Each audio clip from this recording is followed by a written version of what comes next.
జిల్లా అధ్యక్షులు మన్నే రాజు గారు, డిప్యూటీ డైరెక్టర్ హనుమంతరావు గారు, ఏడి గారమ్మ సిక్కింది గారు, అదేవిధంగా మిత్రులు మోహన్ కృష్ణ గారు, వెంకటేష్, దేవేందర్, రాము, రాజు, అన్ని సంఘాల డైరెక్టర్లకి, సభ్యులకి, ప్రెస్ మిత్రులకి, మా శ్రీనివాస్ గారు అధ్యక్షులు, సుదర్శన్ గారు, మైసయ్య గారు, అందరికీ పేరు పేరున నమస్కారం.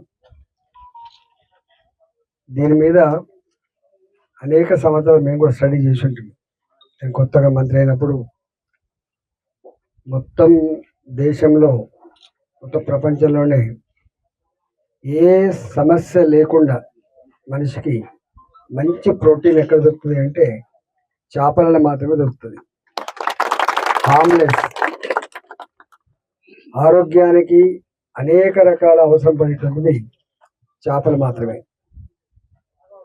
చేపల్ని బెంగాల్ లాంటి ప్రాంతంలో పప్పుల్ని వేసుకొని, మనం ఎట్లయితే పప్పులో ఆనిగకాయలు వేసుకుంటామో, మనం ఎట్లయితే మునక్కాయలు వేసుకుంటామో అట్లా వేసుకొని వండుకునేటువంటి కల్చర్ ఉన్నటువంటి దేశం ఇది.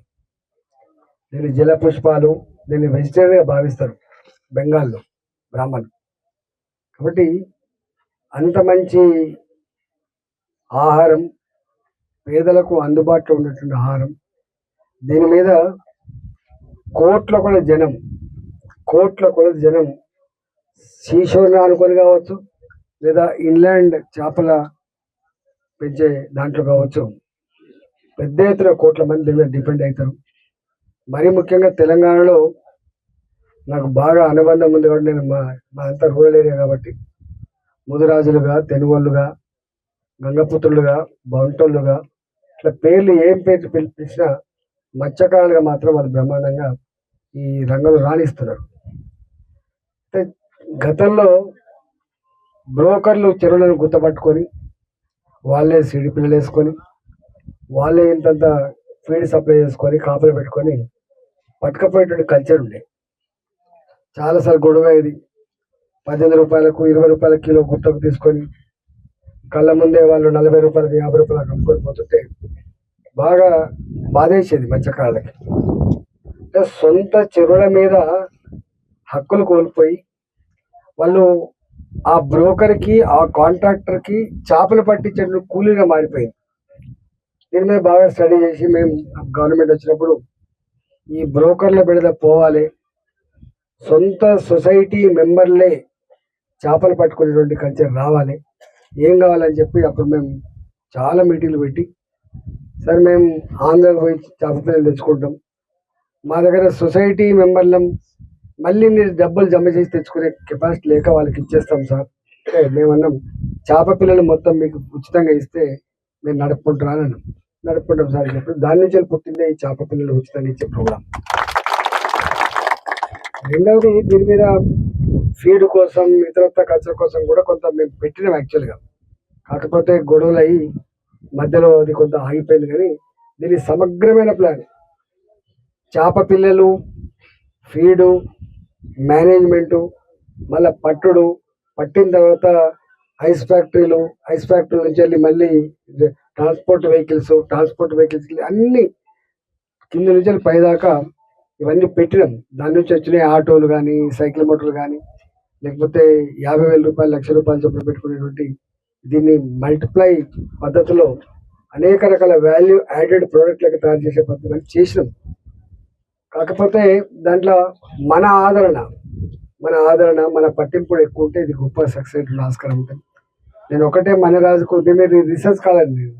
నేను జార్ఖండ్ పోయినది స్టడీ చేయడానికి. నేను స్టడీ చేసి వచ్చిన తర్వాతనే కేజీ కల్చర్ వచ్చింది. నేను స్టడీ చేసి వచ్చిన తర్వాతనే ఒక 2-3 విశ్వవిద్యాలయ దీని ఫిషరీస్ యూనివర్సిటీస్ వచ్చినాయి. నేను స్టడీ చేసి వచ్చిన తర్వాతనే ఈ వాటర్ స్ప్రెడ్ ఏరియాల మీద అన్ని అవుట్డేటెడ్ పద్ధతుల్లో తీసేసినాం. కానీ కొంతమంది ఎందుకో కొంత నెగిటివ్ అర్థం చేసుకొని దాన్ని ఆపిండ్రు. నేను మళ్ళీ చెప్పదలుచుకున్నాను అంటే, ఇంత పెద్ద ఇలా గ్రామాలలో ఉండే దాంట్లో 3 కులాలు ఇప్పటికీ గ్రామాలు పట్టుకుని ఉంటాయి. ఒకటి గొర్రెల కాపర్లు గ్రామాలు పట్టుకొని ఉంటారు, రెండోది మత్స్యకారులు గ్రామాలు పట్టుకొని ఉంటారు, కూలి మీద డిపెండ్ అయ్యేటోళ్ళు కూడా గ్రామాలు పట్టుకొని ఉంటారు, ఎక్కువ గ్రామాలు పట్టుకుంటారు. కాబట్టి ఇవాళ వలసలు లేకుండా ఉన్న ఊర్లోనే వనరుల మీద ఆధారపడి బతికేటువంటి వృత్తి కాబట్టి దీనికి ప్రభుత్వ పరంగా అన్ని రకాల సపోర్ట్ చేయాలని చెప్పి గతంలో ఉంది, ఇప్పుడు కూడా ఉంటుంది తప్పకుండా. ఇవాళ శ్రీహరి గారు మత్స్యశాఖ మంత్రి అయ్యారు, వారు కూడా చేయాలనే తపన ఉన్నటువంటి మంత్రి గారు వారు నెగిటివ్ ఉన్నటువంటి మంత్రి గారు కాదు. కాబట్టి నా దృష్టిలో మత్స్యశాఖ అంటే చిన్న శాఖ అని చెప్పి అనుకుంటాం, కానీ ఎన్ని కోట్ల మంది ప్రజలు బతుకుతారు దీని మీద అనేది చాలా ఇంపార్టెంట్. కొన్ని లక్షల మంది మత్స్యకారులుగా కోట్ల మందికి మంచి ఆహారాన్ని అందించింది. కాబట్టి ఇవాళ ఎనిమల్ హస్బెండరీని, మిల్క్ కానీ ఇతరత్ర కానీ మాంసం కానీ ఇవన్నీ మనిషికి అవసరమే సగం మంది ఇచ్చినోడు ఈ శాఖ మంత్రి, తీరదు వాస్తవంగా చెప్పాలంటే. కాబట్టి ఆయనకు కూడా కొంత జీలు ఉంది, చేయాలని తపన ఉంది. కాబట్టి డెఫినెట్గా మీరు మళ్ళీ పిలిచి వస్తారు. రాజకీయాలు ఉంటాయి ఇవన్నీ, కానీ పనిచేసే వాళ్ళకి మాత్రం తప్పకుండా ప్రోత్సహించాల్సినటువంటి బాధ్యత మనమే ఉంటాయని చెప్పి. రెండవది, నేను ఈ హైదరాబాద్కి వచ్చిన కొంచెం స్టడీ చేసాను. కొంత డ్రైనేజ్ భరిస్తుంది, కానీ మొత్తం డ్రైనేజ్ కుప్పలుగా మారిపోయాయి చెరువులు చాలా. అది చెరువులే డ్రైనేజ్, దానిలో ఏలు కూడా పెట్టడానికి ఉండదు. అంతా ఇక్కడ మూసి పక్కపడినటువంటి కొన్ని హైదరాబాద్ పెద్ద పెద్ద సొసైటీస్ ఆ రసాయనపు నీళ్ళు వచ్చి మొత్తం చేపలను చచ్చిపోయేటువంటి విషతుల్యమైనటువంటి పరిస్థితి చూస్తూ ఉన్నాం. దీని మీద నేను అనేక సార్లు చెప్పిన, ఈ చెర్లలకు కానీ ఈ చెర్లలోకి వచ్చేటువంటి డ్రైనేజ్ అయితే ఉందో డైరెక్ట్గా కాకుండా ఇండైరెక్ట్గా ప్యూరిఫై చేసిన తర్వాత దాన్ని చేసుకోవాలి, లేకపోతే 100% డ్రైనేజ్ లేకుండా ఉండాలని చెప్పి ఆ ప్రయత్నం తప్పకుండా చేస్తా, మొదలు పెడితే తప్పకుండా.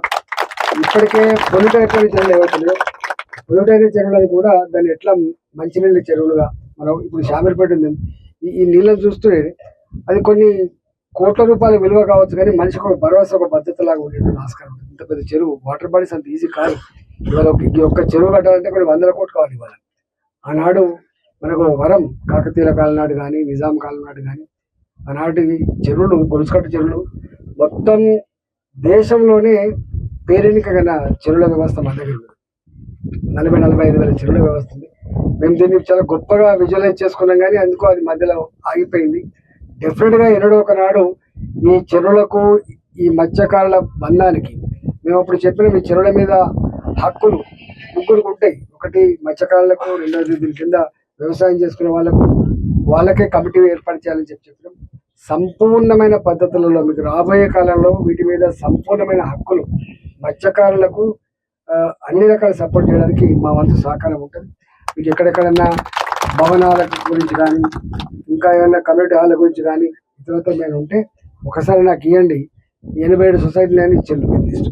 87 సొసైటీలు, అలా 60-65 సొసైటీలు ప్రాథమిక సొసైటీలుగా ఉన్నాయని అంటున్నారు, 15 మహిళా సంఘాలుగా ఉన్నాయని మీరు అంటున్నారు.